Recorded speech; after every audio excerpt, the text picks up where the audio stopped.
Good evening and welcome to the 5-8, where we discuss each of the week's 5 most fucked up topics for 5 minutes each. 5 topics, 8 minutes, 2 hosts, a guest, some singing, a lot of curse words, and as many cocktails as we deem necessary. LB, how are you? I'm good. I'm remote. You're remote. I'm remote. I believe my internet connection will be fine. I'm having a great big tall glass of ice water. Okay. Because I'm in a neighboring state and it's 8,000 degrees.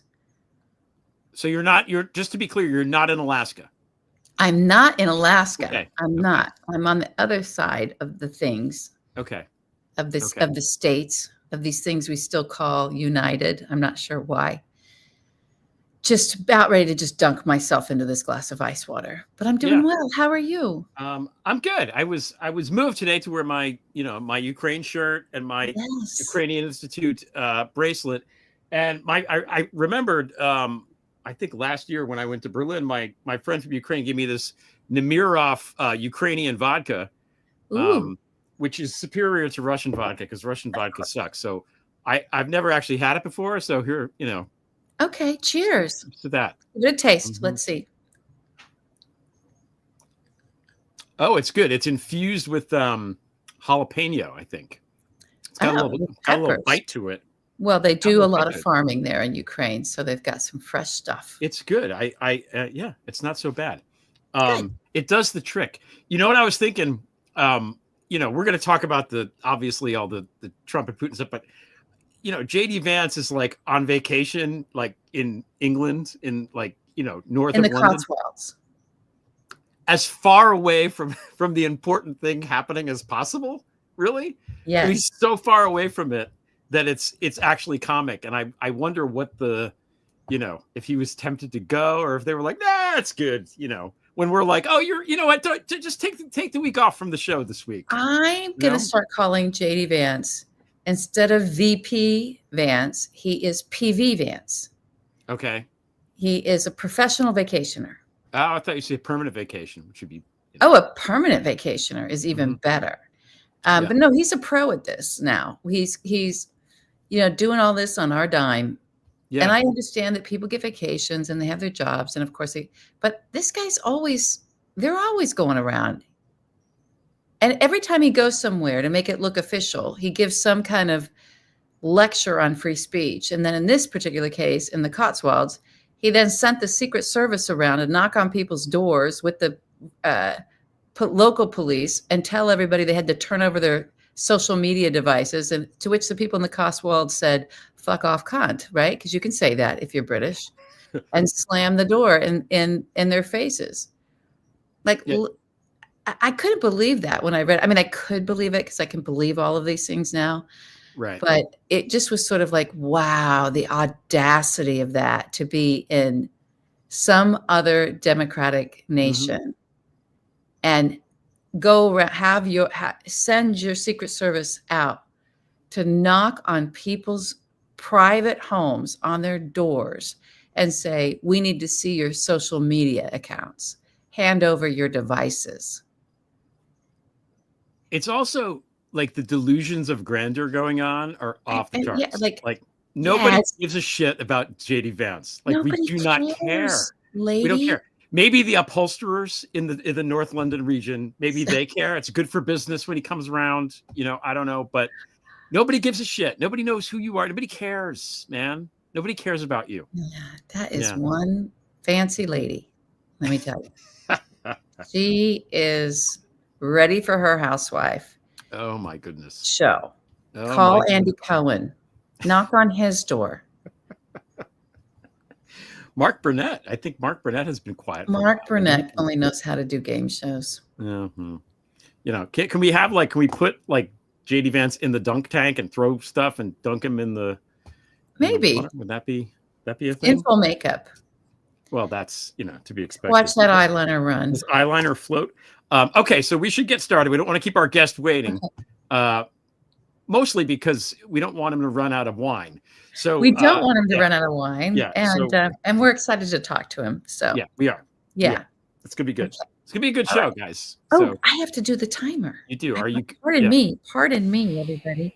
I'm remote. When I'm remote, I lose a little bit of sense of, the world. Okay. Yes. Okay. What's happening? What's happening, Greg Olear? I've been running around. I don't know what's happening today. What is happening? All right. So what happened is the president of these United States, Donald J. Trump, flew to Alaska, as one does when one is the president, to meet with his overlord and whoremaster Vladimir V. Putin, which happened. And it just was winding, as I was getting ready for the show, it was sort of, the press conference was winding down. So I don't have a lot. Okay. But I did prepare something, and I did not know I could do this technologically. And I'm very pleased now that I can. Oh, how exciting. I've created a slideshow just for you to see, for people that didn't pay attention to this, didn't want to watch this asshole or these assholes. I stand corrected on TV and I think that's being very generous, by the way. Trump, by the way, sounded like he was on benzos the whole time. He was doing his, I went to this, and then, oh God, it's so great, Vladimir, to have you. That weird thing that he does. He was in that mode, at least at the end. Maybe he was tired. I don't know. So, Alaska, his bedroom voice? Was it his bedroom? It wasn't his bedroom voice. No, it was more like he's like, I'm falling asleep in class voice. Oh, okay. Okay. So he's in Alaska, and what happens is that Trump is waiting on the tarmac. Okay. And I can't embed the video. That's too fancy for me. But Trump is standing on the tarmac for like a while, and he's doing this little like weird shuffle dance because he's clearly excited. It's like, like somebody waiting at the airport for his girlfriend to come. That's what he looked like to me. God. Okay. And and then this happened. Okay, so there he is. Okay, he's on this red carpet, and there goes Vladimir. And you can see this isn't a terribly big picture, but you can see the ownership grin on Putin's face there. Oh yes, my manservant is here awaiting me. What is going on with Putin's hair? It's getting weirder. Yeah, well, these men and their hair, mm-hmm. They have problems with hairbrushes. Yeah, well, yes, they do. What is happening? I don't know. It's Mutt and Jeff. Now, I think they both stayed in their airplanes for a while to see like who would come out first, like that kind of thing. Also, Lavrov showed up wearing a sweatshirt that said CCCP. Oh, he's alive. Okay. On it. Yeah. He looked like shit. Said what? I'm so sorry. I'm having a hard time. CCCP, like USSR. So he basically had a Soviet Union sweatshirt on, just in case there was anything lost on people watching about what the intentions of these dumb imperialists actually is. Obviously, Trump has no idea what any of this means. Okay, so next, then we have this. Okay. Isn't that nice? It's sweet.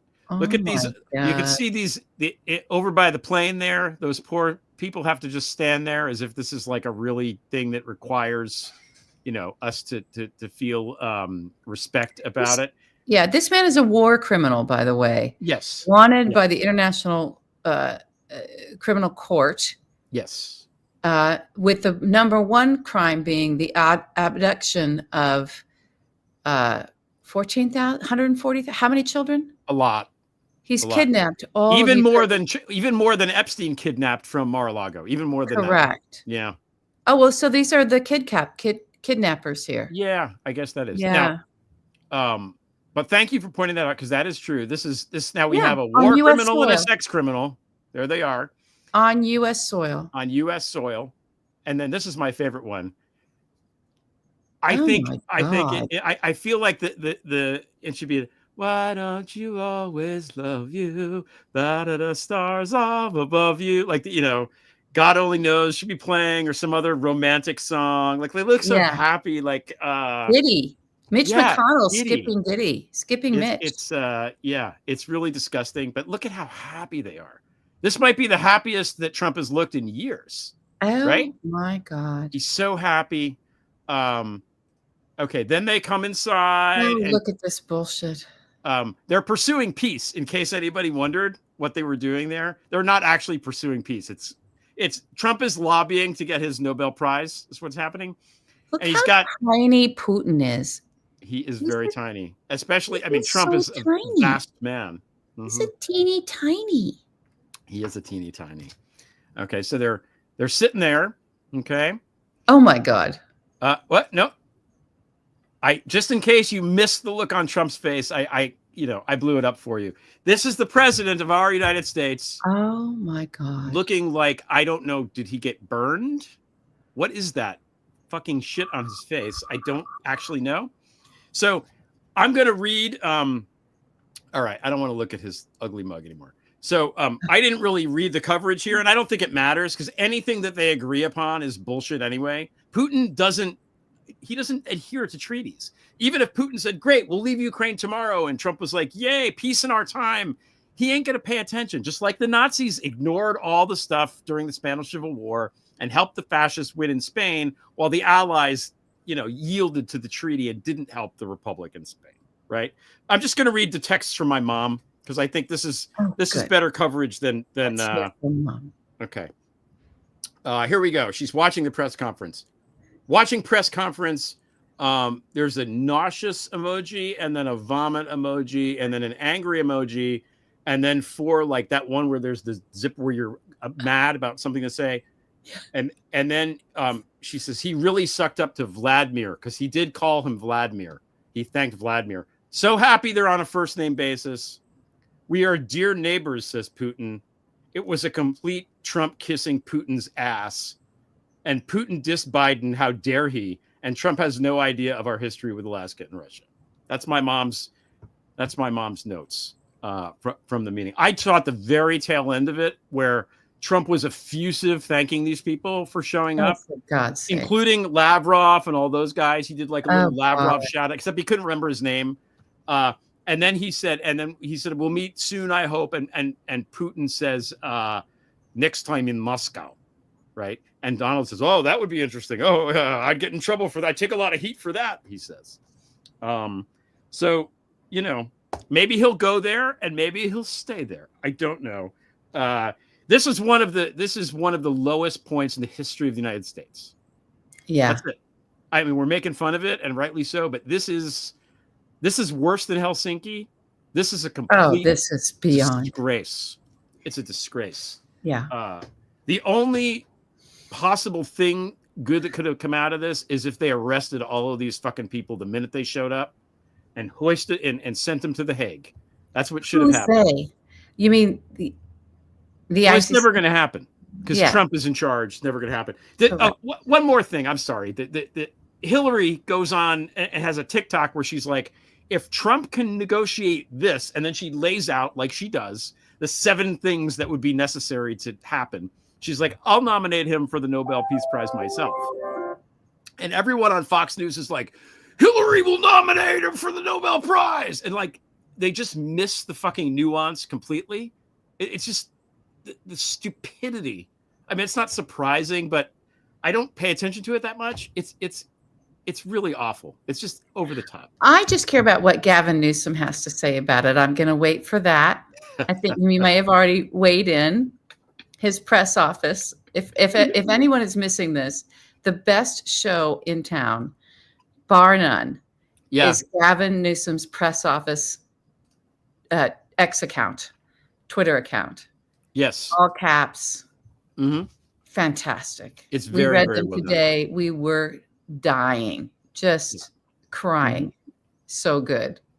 He called Ron DeSantis Thirst Queen. Yes, he did. Which is one of the funniest things anyone said in a really long time. So, I'm down for it. Okay, well, that was our timer. Should we move on to the next topic? Let's move on. That's enough of that. Let's get out of Alaska. We'll learn more of the fallout of all of this, if there is any, the difference between the performative and something that actually, is even more destructive than that. We'll see. Mm-hmm. Okay. So, this week on the Epstein Files. This week on the Epstein Files. On the Epstein Files.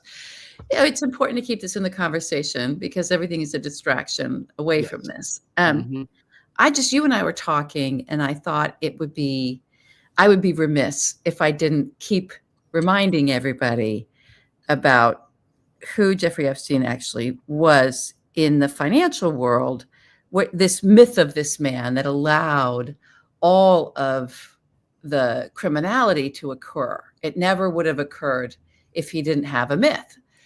And he wouldn't have had Maxwell in his life and all of this stuff. So it's important to sort of go back to the myth and debunk it yet again and give the real history there, because there's so much garbage around coming out of Donald's camp, out of his own pie hole and out of the camp around him of, I didn't really know him, or he stole someone, all this stuff, all these different stories. And then the journalists not really going into, not focusing on the money.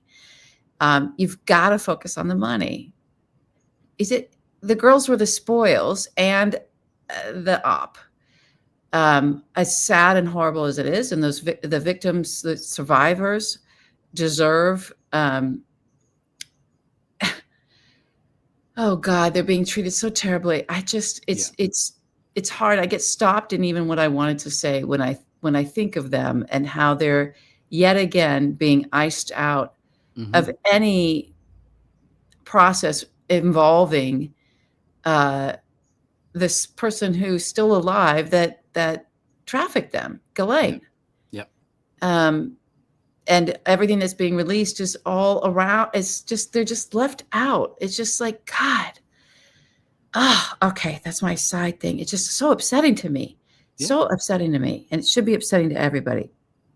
Back to Epstein. So look, the myth that he had in his heyday, when everybody was flocking to him, and by everybody, I mean these very powerful people from academia to politics, across the board, business leaders flocking to this guy, this Goomba, right? Because who was not very sophisticated, not very well educated, none of those things, because he was this magical, mystical money wizard, right? And he managed big, private wealth, big accounts like Wexner, like Ron Lauder was actually, Edgar Bronfman was one of his his first big private wealth client when Epstein was at Bear Stearns.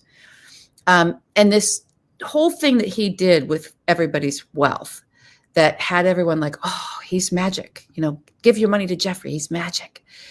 The whole promise of him, the myth of him was that he could take all of your money and manage it in such a way that you didn't have to pay taxes. So what he did, as I've been saying for 10 years, when I discovered his offshore accounts, is while at Bear Stearns, he had a big client, his biggest client, that Ace Greenberg, the head of Bear Stearns, handed to Jeffrey Epstein as his first big client.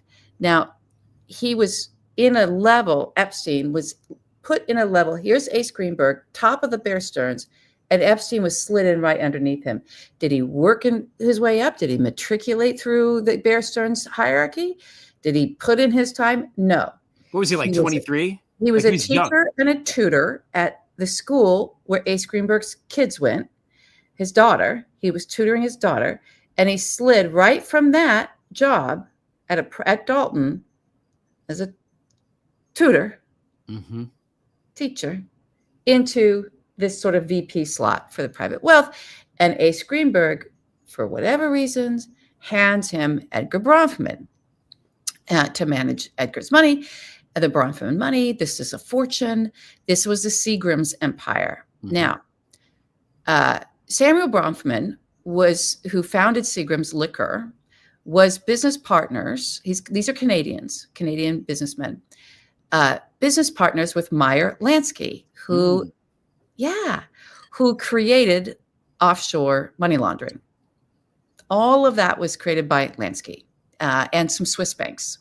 And that was in a reaction to Al Capone being popped by, everyone thinks it's the guy that it wasn't. It was Elmer Iree, who was head of the IRS division of sort of looking at crimes, right, at the time. And Everybody knows the story of how Al Capone went down for taxes, because crimes were crimes. Let's just get him for that. And gangsters were all prepared in those times. And I think pretty much through the 70s and 80s, American gangsters were very prepared to, like, we'll go to prison for murder. It was hard to get it because people wouldn't talk. They'd go to prison for those crimes. But to go to prison for taxes meant your money's getting seized. Mm-hmm. And that freaked everybody out at the time. Freaked out Meyer Lansky. And this is very well documented in all kinds of written things and Lansky's own words, went over to Switzerland and created offshore banking. And that's why he's known as the person who invented money laundering. That's all Epstein was doing. That's what he was doing. So he got in trouble managing Edgar Bronfman's money. Again, the son of Samuel Bronfman, the heir of the Seagram's empire, Seagram's being Meyer Lansky's business partner, Samuel Bronfman being his big business partner. So I don't know. Now Jeffrey's in there, right? Epstein's in there. And he gets in trouble with the SEC. And not just with Bronfman, how he's handling Bronfman stuff with some other things. And that's when Ace Greenberg moved him over. He supposedly left Bear Stearns, but he didn't. He just moved into doing offshore tax havens with two other big Bear Stearns executives. So they set up all of these offshore accounts. It's there in the Panama Papers. It came out in that, and it's blah, blah, blah, blah. Bahama Leaks, all of those things show you Jeffrey Epstein's offshores and how they're connected. Historically, were connected and set up with Bear Stearns executives. So that's the magical, mystical wizardry of Jeffrey Epstein. He literally just did offshore tax havens for people. And that's what sort of attracted him, attracted these big wealthy people to him. And also he was demonstrating all this wealth, and it just looked like, okay, this guy is the wizard, right? He's the wizard of financial world, private wealth. Okay. The other thing to remember about Jeffrey Epstein that's pretty important is, and it went right out of my head as soon as I said that. Hang on a second. This is my old age and my menopause. Just everybody hang on with me. Tax havens. What else was I saying, Greg? You were saying tax. You were going to go in. Were you going to go into the Robert Maxwell stuff and were you going to go into the Iran Contra? This is it. This is all before that. No, that's later. We'll get to that. That's what I thought. Yeah. That's later. Is this time that Jeffrey was doing this with Ace Greenberg was the time that Ace Greenberg's only private client. He only had one because he was running all of Bear Stearns. He kept one individual as his private client and literally was like this guy's sort of Jeffrey Epstein, his little money manager. And the only person that Ace Greenberg was privately managing at that time was Donald Trump. So I bring this up because, and that's all in Wayne Barrett's work. If you look at Wayne Barrett's reporting, it's all in there. I bring this up because this is the late 70s, early 80s. This is years before Mar-a-Lago and Palm Beach. This was even before Jeffrey Epstein was sort of this nom de guerre in New York City, before he was even the wizard of wizardry. And I'm bringing this all up because it's very, very likely that Donald and Jeffrey knew each other, Epstein knew each other years before and were possibly collaborating. I can't even imagine that Ace Greenberg wouldn't have, because it was his money that Donald was playing around with, that he was helping Donald, helping finance those casinos, helping getting him set up. Ace was underwriting and taking extreme risks for Donald, and no one knows why. So with these sort of weird instruments he was creating out of Bear Stearns and with Bear Stearns money. So it's kind of impossible to conceive that the offshores and what Jeffrey was doing weren't somehow integral in those instruments and in what was happening between Ace and Donald. It's likely it could be that they were not, but I'm just saying, do not forget the money. And when you go back into the money trail, all of the lies about who introduced who to who met who, when did they meet, what were they doing. You realize all of that. The reason why the story keeps changing is it's all garbage. It's all garbage. No one can keep track of how many different ways they've told some fantasy of how they know one another. These guys' roots go all the way back into this. And maybe the reason everybody has to not talk about it is we don't know where that fucking money was coming from. We just know it was being pushed through offshores. So if Donald Trump was using Jeffrey Epstein in the money laundering circus that those guys were in, and that it could be legal, some of it, right, for tax shelters or whatever. If that was going on, I wonder why all these IRS people keep getting fired by Donald. What has he gone through, 6 so far? Listen to what Senator Ron Wyden has been asking for. He's on this, and we need to keep kind of coming at him and not let him get distracted with other things, because I know there's a lot going on in the Senate. We're going to talk about some other things, in a little bit. There's a lot happening in Washington. I get it, but it could be that there's a money trail between Donald and Epstein, and we don't know where the money was coming from. We don't know where the money was going, but eventually where it was ending up, we don't know the purpose and intent of it. I'm just putting it out there. There are possibly some answers we can get from the tax man, just like we got on Al Capone. Boom. Boom. That's good. Thank you for that. That's and I know everybody likes when you talk about all the mob stuff. Yeah. That's the thing. You mentioned there was a lot. Oh, go ahead. One little thing I want to say is Edgar Bronfman and Ron Lauder also have known each other for years and years and years. Ron Lauder knowing Donald Trump for years and years and years. This is a tight little circle of people. It was at the Lauders, and not Ron, the other one, I think, at that event where he sat next to the Russian ambassador and got invited to go to Moscow for the first time. That's correct. Yeah. Now, we got to move on. You did say there was stuff going on in D.C. Yes, I did.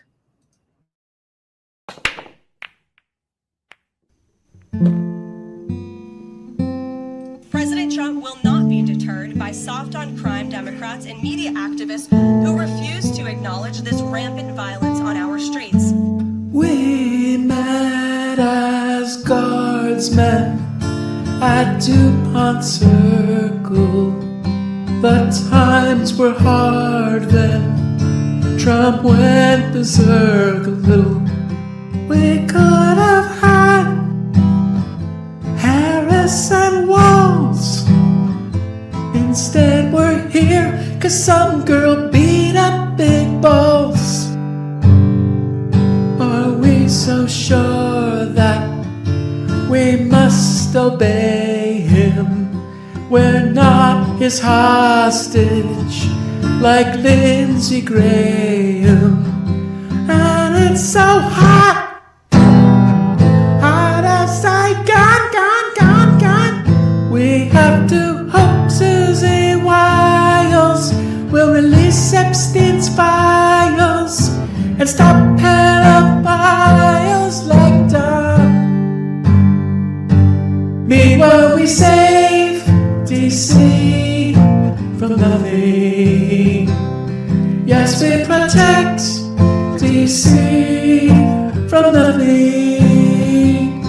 He said protect DC from nothing.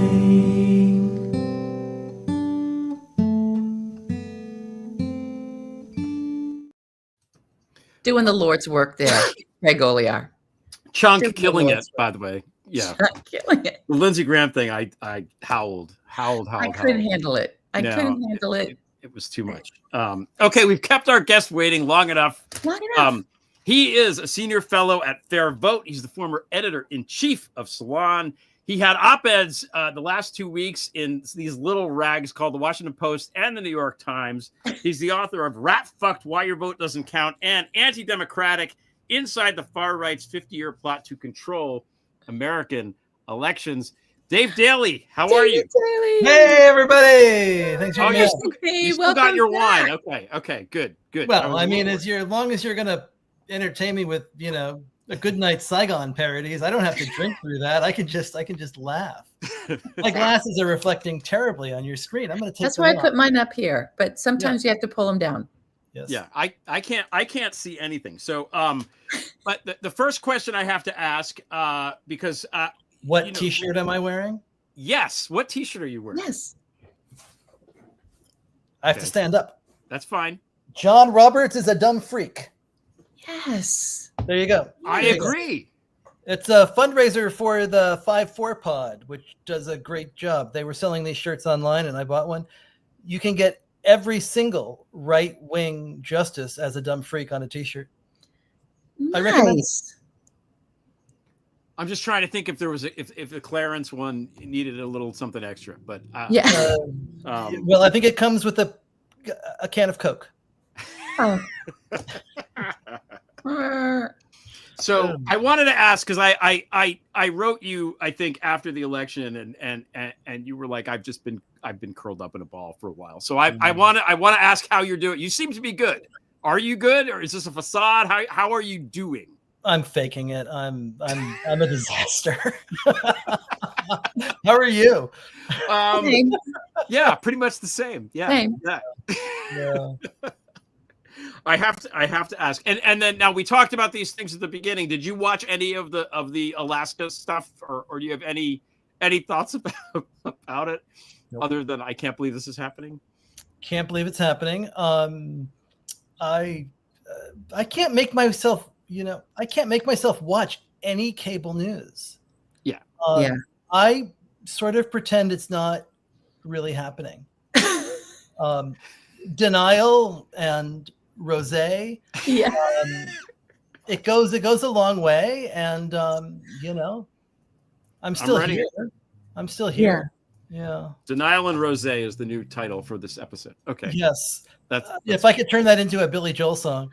Denial and Rosé. Yeah. That's Uptown Girl. That's not really working, is it? Denial.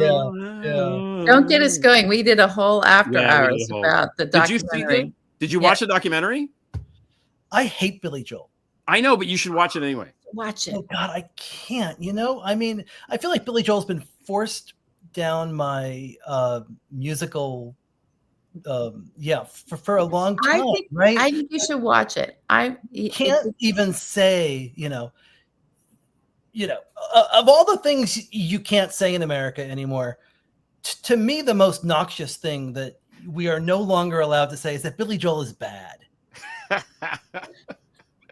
You can say it. You can say it. We're not going to. You get shouted down. It's like Billy Joel is a bad songwriter, like a legitimately bad songwriter, like Rock and Roll Cola Wars. I can't take it anymore. That's a bad line, and these are bad songs. And that's why I want you to watch this.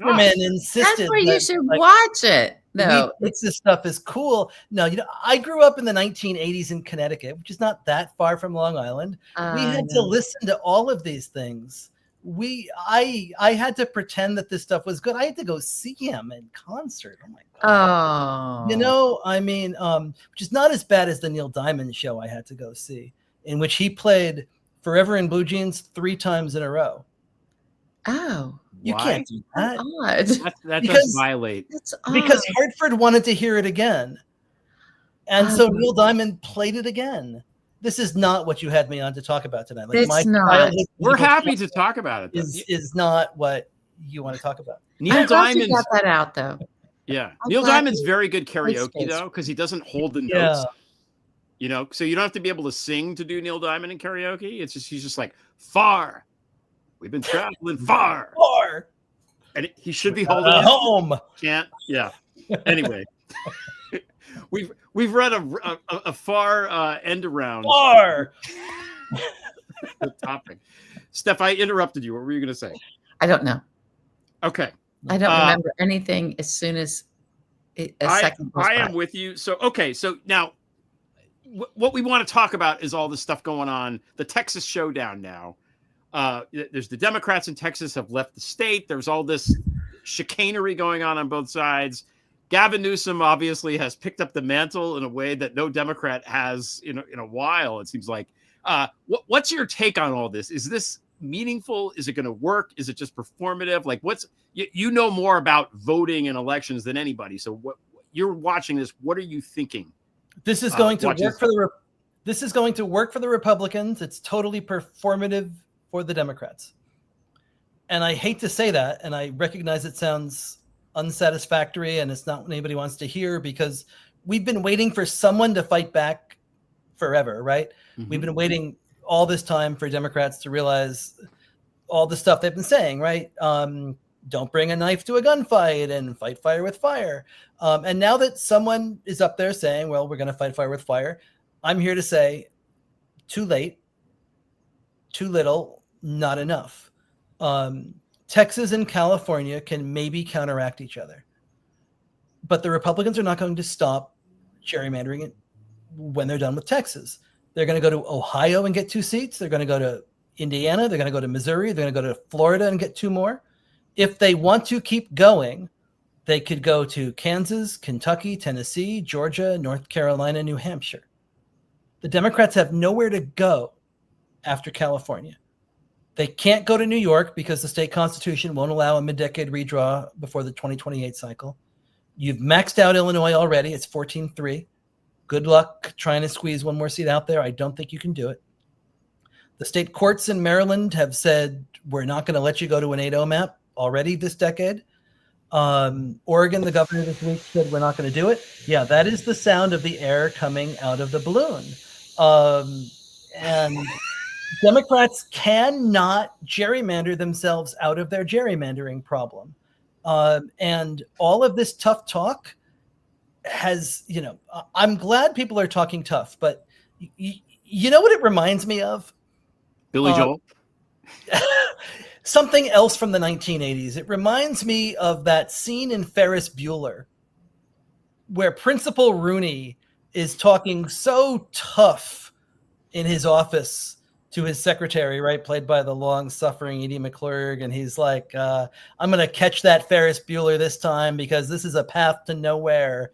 And what does Edie McClurg say? She goes, wow, Ed, you sounded a little bit like Dirty Harry there. And he practiced his face. He's like, yes, why, yes, I did. They're talking like Dirty Harry, but they have Ed Rooney's tools, right? I mean, Ed Rooney at the end of Ferris Bueller gets on the bus without any shoes, his suit's in tatters. He has no pride. His car has been towed. He's taking the school bus home. And if Democrats insist on going down this road of pretending that they can gerrymander their way out of their gerrymandering problem, they're going to be Ed Rooney at the end of Ferris Bueller watching Mike Johnson hold on to the gavel. That's not the strategy. They've got to find a way to, I know it's unsatisfying. They've got to find a way to win the remaining open seats. They're in Virginia, they're in Wisconsin, they're in Iowa, they're in Arizona, they're in Colorado. They're going to have to win them or else. There is no other way through. Did you just compare Greg Abbott to Ferris Bueller? I might have. I can't make a joke about, I can't make that joke. But,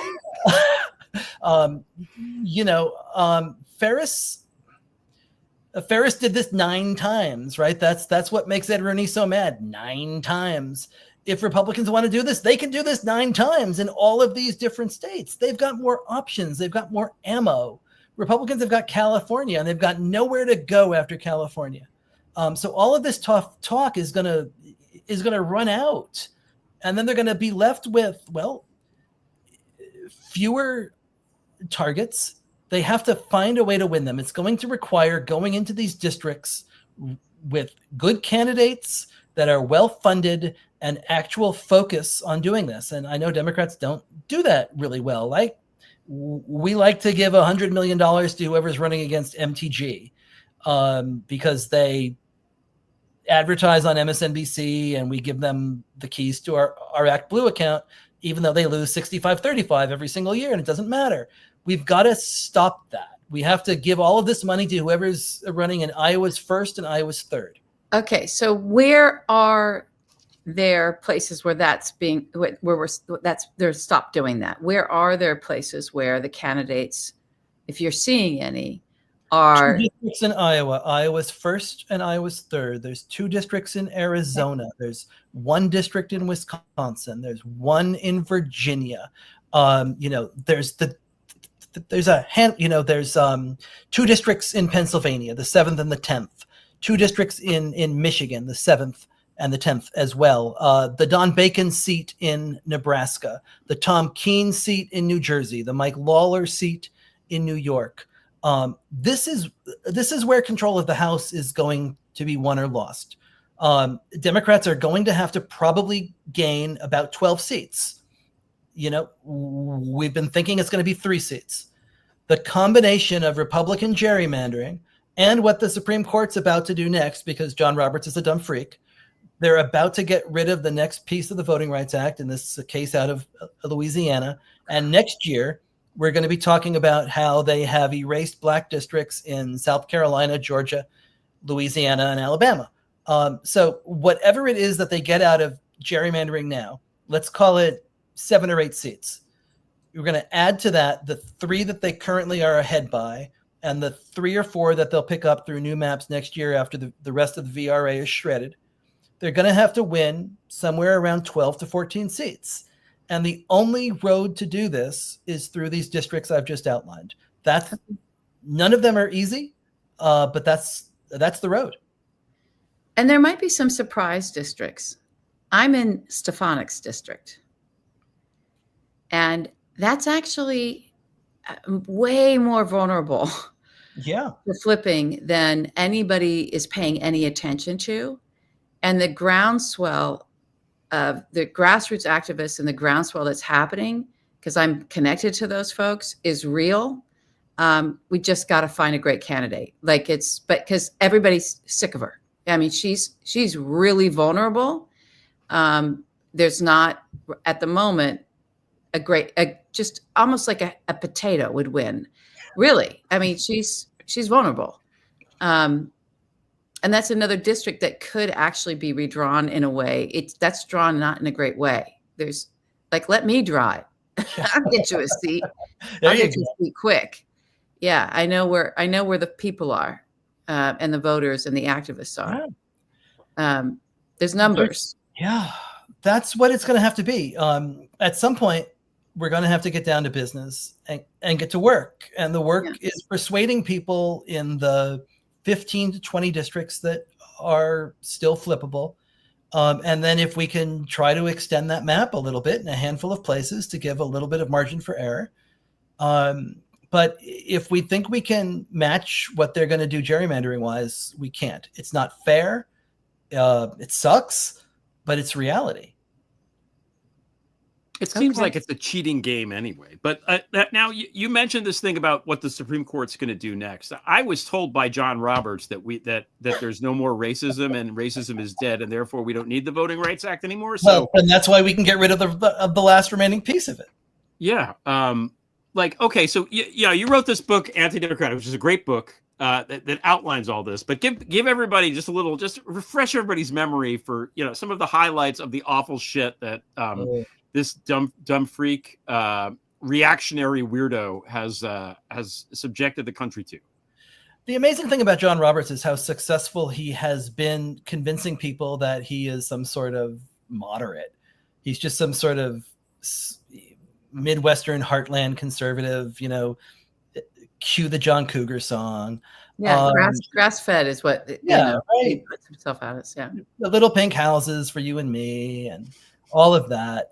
And Roberts has been not the Chief Justice of the United States. Roberts has been the most effective Republican political operative of his lifetime, and perhaps the last 50 years, because what he has delivered to the right and the way that he's transformed the country and the Constitution over the last 2 decades has been to deliver political wins to the Republican Party that they could never, ever win at the ballot box. And that's the entire point of trying to win these through the judiciary, whether we're talking about voting rights, the regulatory state, abortion rights, whether the president is a king, gun control, so many things that Republicans have longed for decades, have been unable to win through electoral politics, but Roberts has gifted them via judicial fiat. You look at the democracy cases. You can start with Citizens United and the unleashing of unlimited dark money into our political system. You move into the Shelby County case in 2013 that effectively froze enforcement of the Voting Rights Act and liberated all of these states across the South to go ahead and enact the kind of voter suppression that we have seen in Texas and Georgia and Alabama, in North Carolina, Florida, all of these places. You look at the Rucho case in 2019, which I wrote about in the Times this week, in which this entire gerrymandering problem that we are seeing right now, this open warfare, could have been solved if the Supreme Court in 2019 had just gone along with what all of the lower federal courts were saying. And this was not a partisan question. What you had in 2019 was federal judges appointed by presidents of both parties looking at extreme maps drawn by both parties, by Democrats in Maryland, by Republicans in Ohio, in Michigan, in Wisconsin, North Carolina, and saying, we have all the tools we need to say when these maps have gone too far. And John Roberts said, no, not only do I not believe in any of those tools that all of you say work, I'm going to close the federal courts to these cases forever. And so what that unleashed, quite predictably enough, was the kind of gerrymandering orgy that we saw in this last cycle. And yes, I got the phrase gerrymandering orgy in the New York Times this week. I'd like to know what all of you did in the battle for democracy, because I did that. Well, Greg made that good night cycle. Yeah. Charity. That's pretty good. I rhymed Tim Walz with big balls. Okay. Yeah, I did. So. Pretty good. You know, that might be better. That might be better. It's a wash. You know, it's a wash. You know, and I called JD Vance a cunt. So yeah. You win.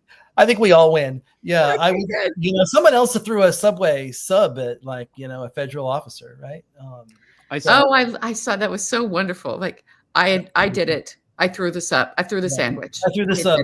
I threw the sub. Somebody called him the hurl of sandwich, which I thought was pretty funny. That's really good. That's really good. I'm glad we can laugh.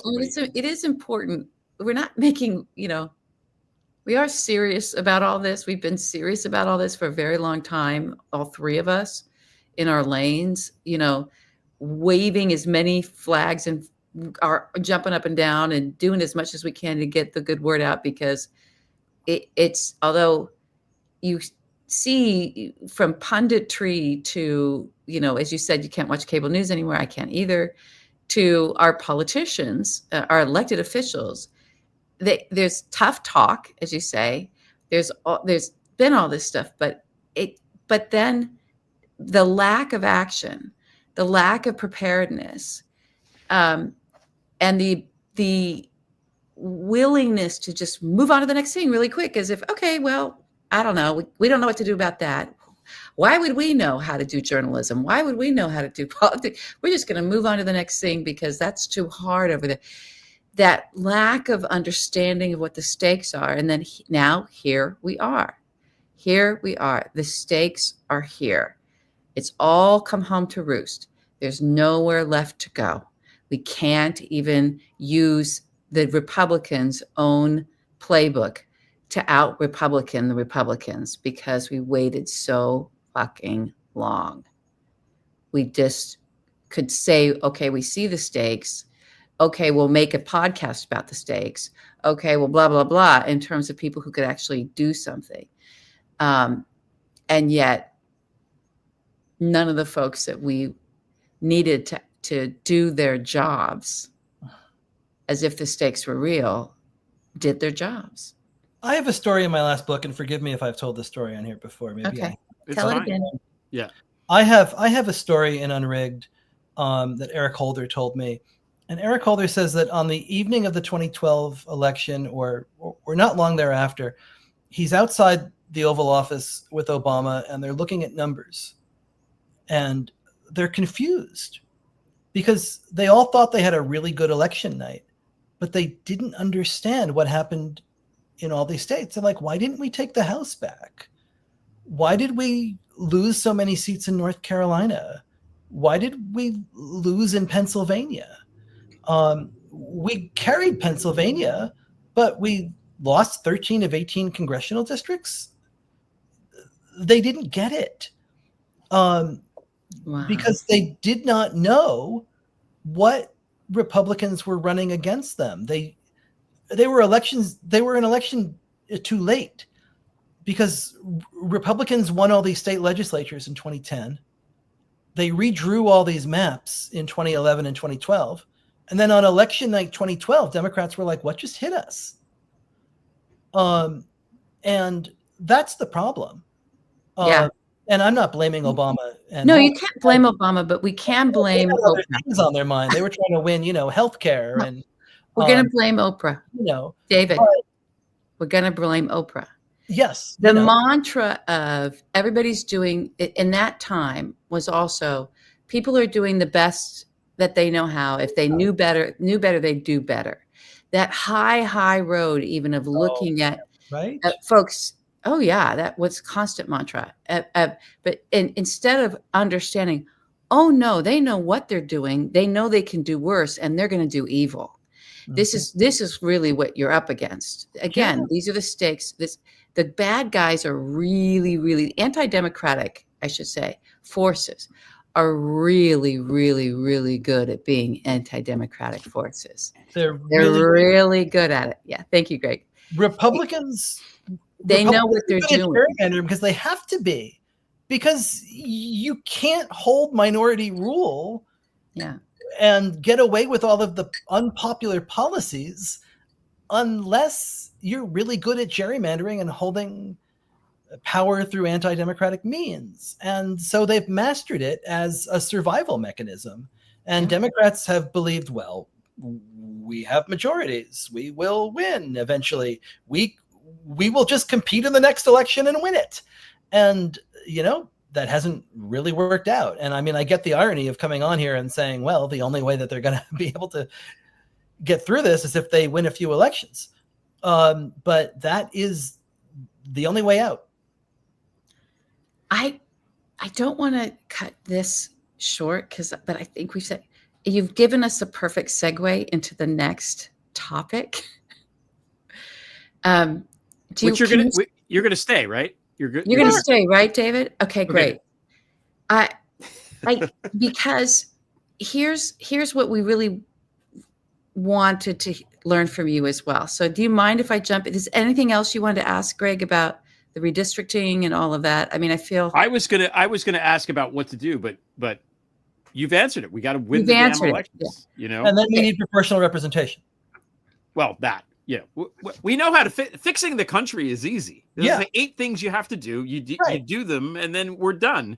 We expand the court. We go to proportional representation for the House. We turn the Senate into the House of Lords, and we expand. Citizens United. Goodbye. Yeah. Exactly. Puerto Rico, DC. Right. Yeah. Yep. We know. Perfect. Mm-hmm. Yeah. That's it. It took literally a minute for us to come to this. Yeah. Done. Yeah. Mm-hmm. That's it. We're going to get to all of this in the last topic as well. All right, I'm putting the timer back on because we want to talk about DC and what's happening in DC.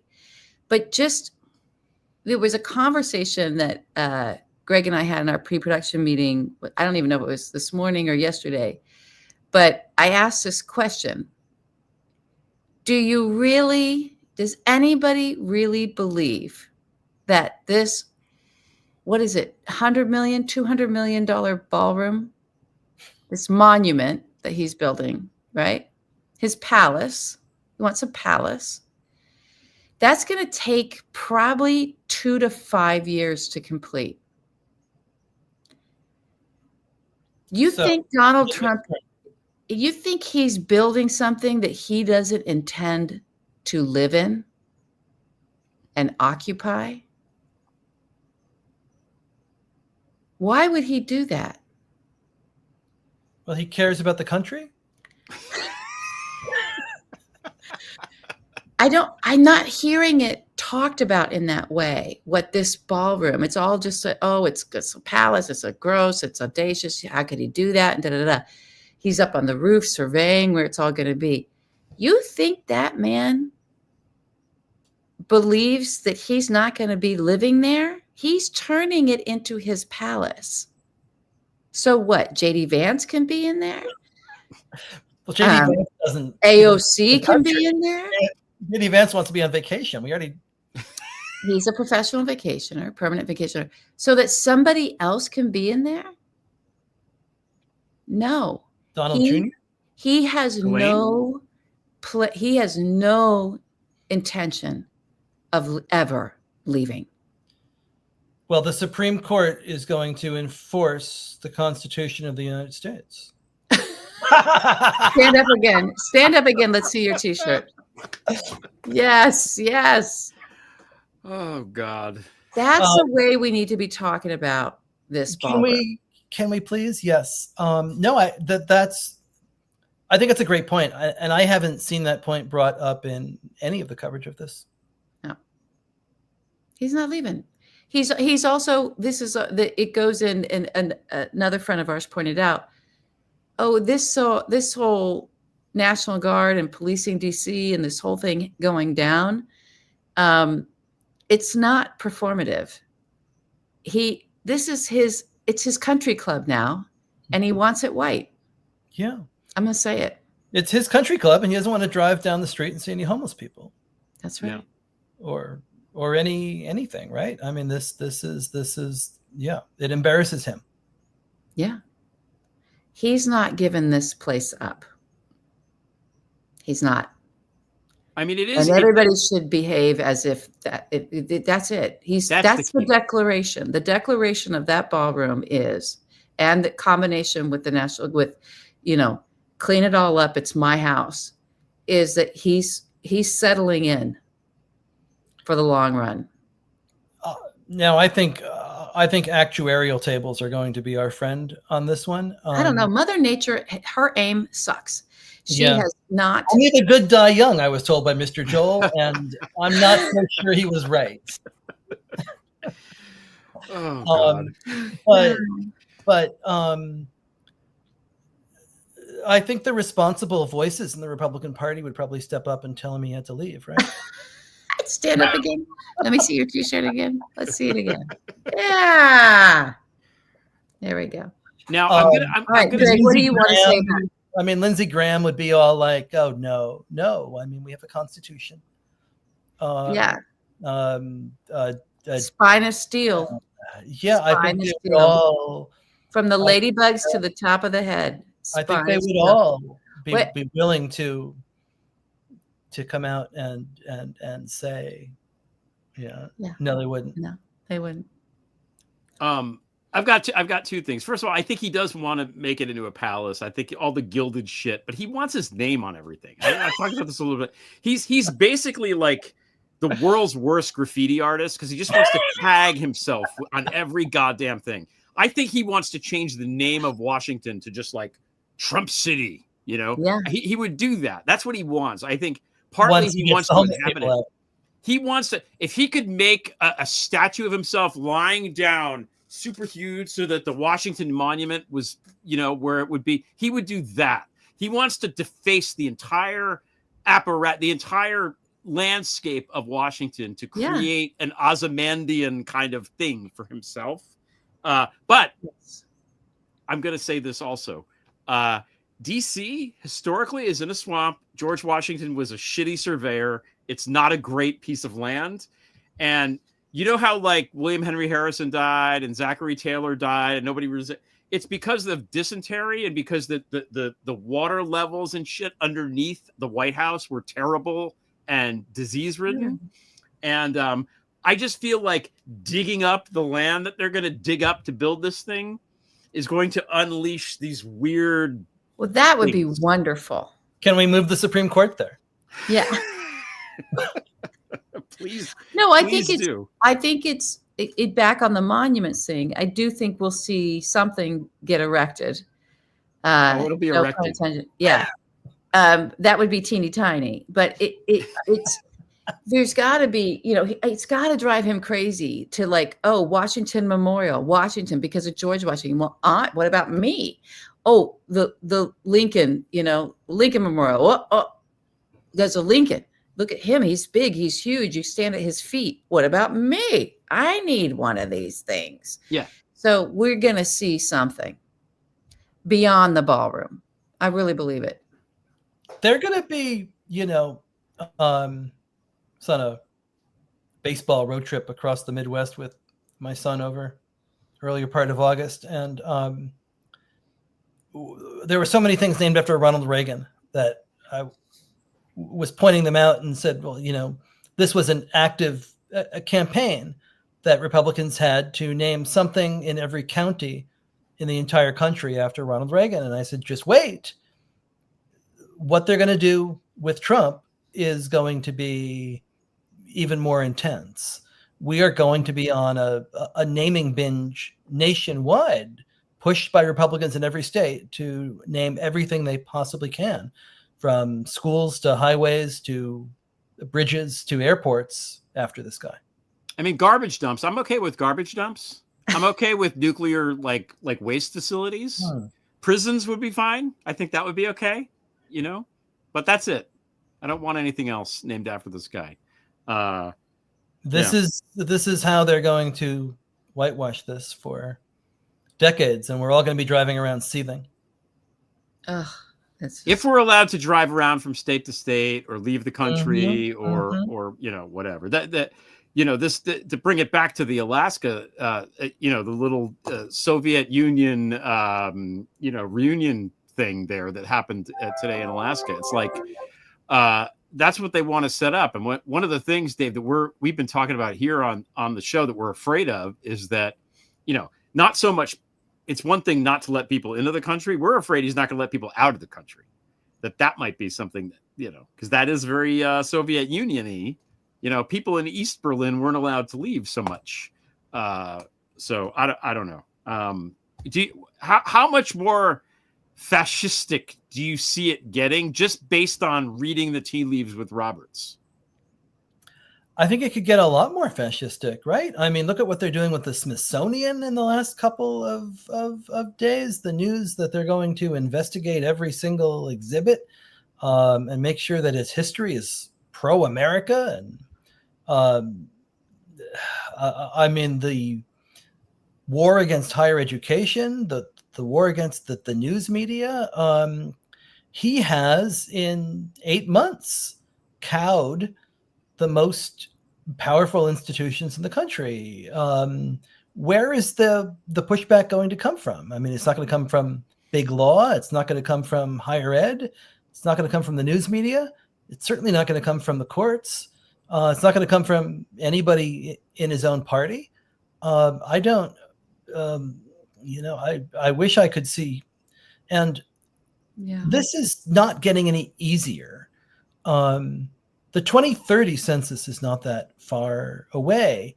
And Democrats are going to see an exodus of blue state congressional seats to the South.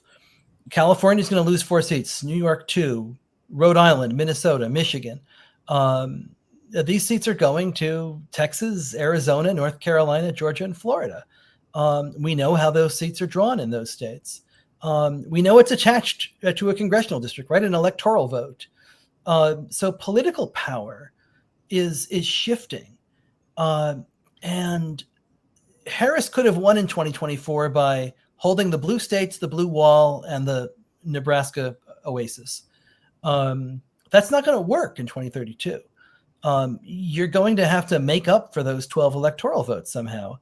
It's why the gerrymandering strategy right now doesn't make any sense. It's a short-term fix, but when you're about to lose 4 seats from California to Texas and 2 more from New York, you're going to have to, this is going to have to become a political party that fights every place for every seat. You can't win a Senate majority if you don't do that. And you're not going to be able to win anything if they can't figure out a way to operate in this media environment, in the Fox News propaganda environment, and to go places where the brand is toxic and convince people that they have a plan. 25 states voted for Trump 3 times. Those 25 states have 50 Republican senators, not a single Democrat. So we can't even hold the 50 senators in the blue states. So unless you can find a way to pick some of those states off, you're screwed. So secession. So secession. Yeah. I mean, the People's Republic of Massachusetts, let's go. Let's go. What did I say? The Atlantic Confederacy. Well, we don't want to call it the Atlantic Coalition of Eastern States, ACES. That would be the name, ACES. I like. ACES I mean, I think we've gotten about to the point where that has to be a serious topic of conversation. I do too. I think balkanization is.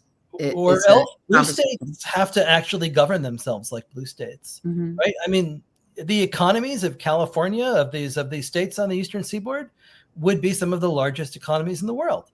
Yeah. So maybe we ought to act like that. Maybe we should be making international agreements. Maybe we should be interacting. Our own trade agreements. Yeah. Maybe blue states under blue governors, instead of talking tough about fighting fire with fire and how we're going to redraw maps we can't actually redraw, ought to be doing the things that they can do under federalism to actually show a different path forward. I mean, the one thing, the points about all these mechanisms that don't work. The one thing that we do have is the governors in the blue states. Yes. And I feel like right now, especially, I've been reading a lot about Nazi Germany in 1933, which is a sunshiny topic. But they didn't have good leaders like this in Nazi Germany. They didn't have a Newsom or a Hochul or a Pritzker. So the state attorneys general in those blue states have power to indict people. The state police have power to arrest people. And that's the only force that's going to be able to do that in a way that's fair and legal and not just Pam Bondi and Kash Patel going after people Trump doesn't like.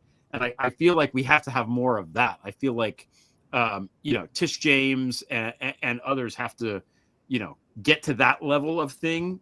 Like you said, you were getting very Churchillian there, Dave. We will fight them in the House. We will fight them in the Senate. We will fight them in the State House. We'll fight them in the oasis of Nebraska. Let's use the power we have where we have it.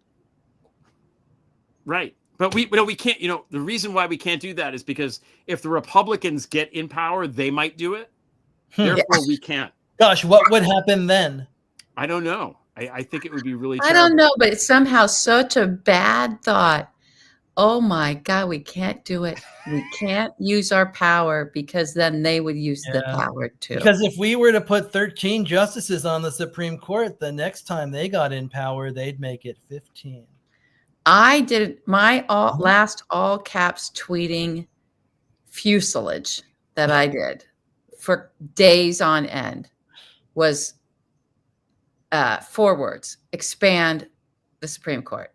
Yeah. Expand the Supreme Court. When was this? This was now 6 years ago, 7 years ago. So, I failed. Yeah. I love the idea. We had Greg had Senator Whitehouse on, and we were like on his Prevail, and was like, "Are they going to come on? We got to expand the Supreme Court, expand the Supreme Court." And they're like, "There's just no will in the party to do that." He said, "There's no will in the people to do it." That's what he said. He said the voters don't want it, which at the time he was, he's not wrong. The idea is make it that way. No, the voters. I love Senator Whitehouse, and Senator Whitehouse is not the problem here at all. But the Democratic Party, for failing to make the case to reform the court, if you made this a partisan issue and you actually talked about it and campaigned on it and persuaded people and made it central, you would bring the country along. You have to bring the country along on big change, and Republicans have just done it. Oh, wait, you mean you have to what's the word? Oh, lead. Right. That's the Lead. word. That's the word. Yeah. That's the word. Okay. Right, So now announcements. it's announcements time. Do you have you have op-eds in the New York Times and in Washington Post the last couple of weeks? Do you have anything else to announce? Anything else upcoming, forthcoming? We should have a Anti-Democratic in paperback, September 29th. So that's good. This is a great book. Where is it there? So there's a couple of new pages. Definitely worth buying again because I'm sure you've all already bought it. But those 2 new pages are really good. Okay, good. And well worth the $19.99 or whatever it is that it's going to cost you. But it's pretty cheap in hardcover right now because they're trying to get rid of those last hardcovers. So you can go online wherever you buy books and get a pretty cheap, good hardcover of Anti-Democratic. Nice. Okay. Nice, David. So it's always great to see you. Thank you so much for coming on. I'm I feel like I trying to talked think too of much. I'm sorry. No, No, my that's- God. No, we love it. No. It's not a show where we just sit around and watch each other and smoke cigarettes. Yes. It's not a Jim Jarmusch movie. We want to have like stuff. I might happen. watch one of those later. That's a good idea. Been too long. I'm going to put on like a Hal Hartley movie or something and pretend it's Oh, there you 1997. go. Perfect. I think that's the way to do it. I was trying to think of a Billy Joel Way Out, but I don't know. You know what? May be right. Rock and Roller Cola Wars. I can't take it anymore. Dave Daley, thanks so much for joining us, man. Good to see you. Dave Daley. Always a pleasure. Thanks, everybody. Bye. I love Dave Daley. I know he's great. Okay. He popped my little hope bubble a little bit I there. know, but you know what? At least that we have was the fun. air At least we going, have fun sound of the talking about it. air At least we have going fun out of the talking about it. balloon. Yeah. Yeah. Are there more Ferris Bueller parallels that we can draw? I'm going to have to be thinking about this now. I don't know. We'll see. We'll see. Yeah, I'm sure you'll come up with them and text them to me in the middle of the night. Yeah, probably. Okay. All right. One more topic before we go. Calling all gamers. What is this? Okay, so David kind of got into this as well in his thinking, in his speaking. Yeah. And I was like, oh my God. In terms of the having a plan, so having a strategy, knowing where it's going. So this was another conversation you and I were having much earlier in the week. It was just sort of, I was having one of my, it might as well have been a fireside chat, sort of stream of consciousness. I don't know. Was it early in the morning? I was just going. I was driving. I don't know what I was doing. But it landed for me that, there's nothing more human than this sort of authoritarian, fascistic endpoint. Like, it just seems that the human condition, human beings get here. We keep ending up here, right? And no matter what we knew before, you have that line that you say about the Germans of 1930 didn't have Germany 1930 to look back, the 30s to look back, but they certainly had there's other historical periods where you watch, just a small number of people, if not one corrupt leader, committing mass atrocities and real evil against fellow mankind. And what we don't, that just seems to be in our DNA. It just is. I refuse to dehumanize that, in that you can't sort of say, okay, these people are, yes, it's monstrous, but it just where human beings go. If you're, a religious person or a Christian, Judeo, it ends up in that sort of category of sin, I guess, of like, we have this in us as human beings to round people, other human beings up and put them in alligator Alcatraz, right? We have this in us. We have this hatred. We have this sociopathy. We have it in us. What doesn't, and it seems like even if it wasn't like there was a lot of thinking or planning to get here, even if there isn't, we get here, right? It's like just where human beings go in our attempt to form society.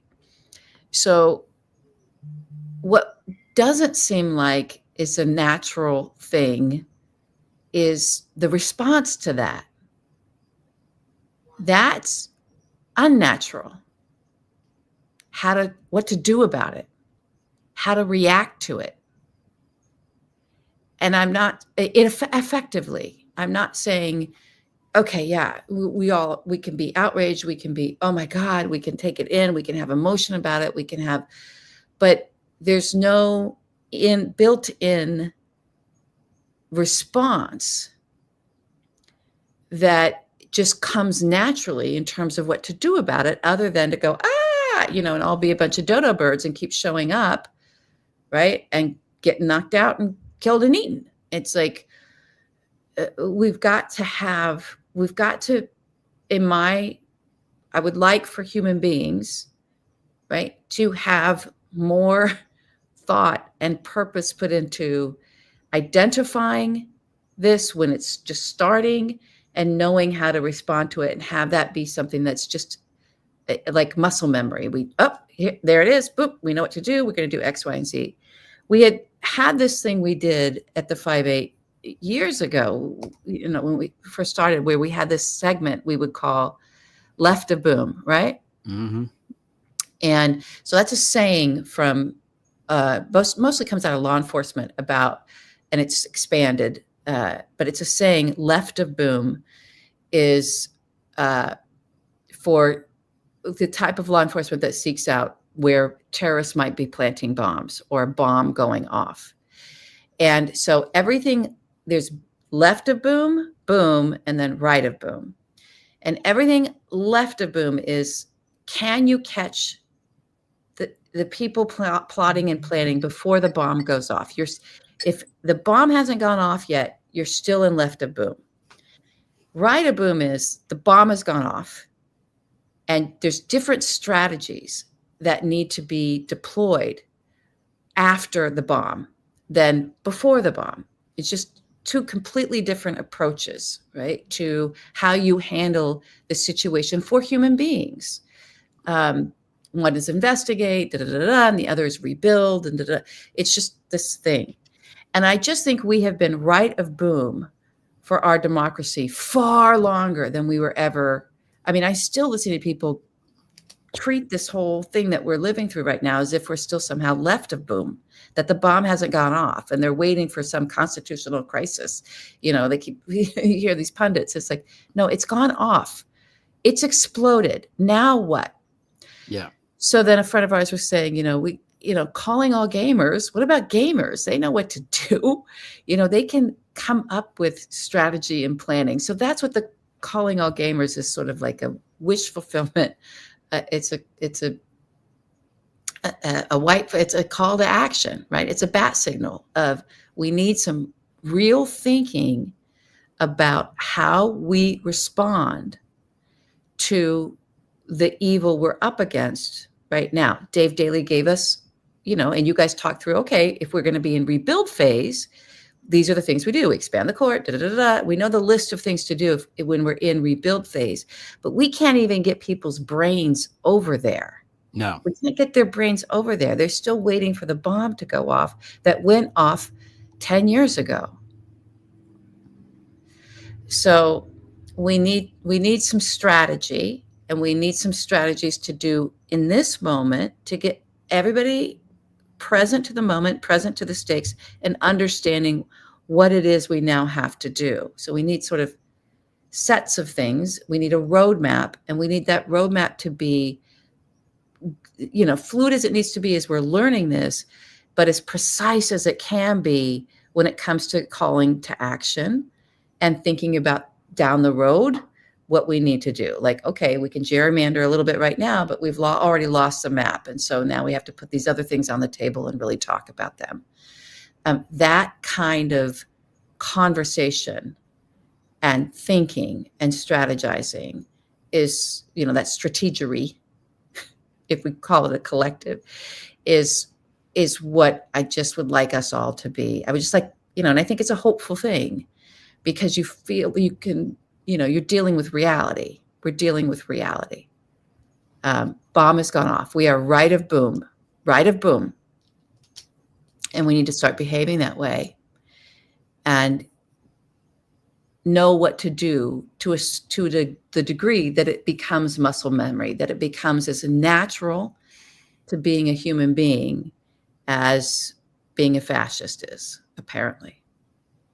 Yeah. He told that story about Holder and Obama looking at the maps and stuff. And I feel like throughout this process of the last 9 years of covering this, and it never fails to astonish me how people in positions of authority don't know shit that they should know. Like, I'm like, how I can't even tell this. I met somebody who's like part of how do I know more than this person? I'm in New Paltz in my office, but Obama didn't understand the threat that Putin faced. He just didn't. He didn't understand what was happening in the election. It wasn't prioritized. They thought Hillary was going to win and they wouldn't have to worry about it, period. And you can't act like that. And Biden, I think, came closer to understanding it, but also did not grasp it. You don't let Donald Trump into the White House and sit with him by the fucking fireplace. You don't do that. You don't normalize this guy. You have to stop with this shit.